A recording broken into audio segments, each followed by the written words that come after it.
Do habiteni ja çfarë ndodh nëse nuk konsumoni bukë. Buka është e pasur me karbohidrate dhe kur e teproni me konsumimin e saj është e sigurt që do të shtoni në peshë.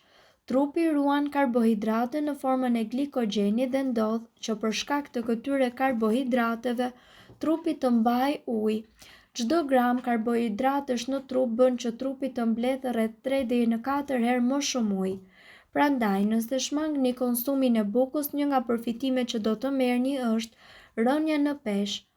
Nuk do të ndiheni vazhdimisht të uritur.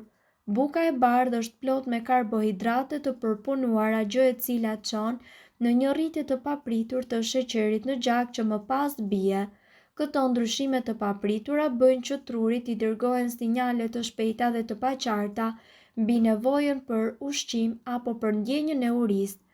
Buka e bardhë nuk përmban fibra të favorshme të cilat ndikojnë në funksionin normal të zorrëve dhe tretjes. Shpesh konsumimi i bukës së bardhë mund të shkaktojë kapslëk dhe probleme me tretjen. Kjo nuk do të thotë që buka duhet të eliminohet fare si ushqim, por ta reduktoni.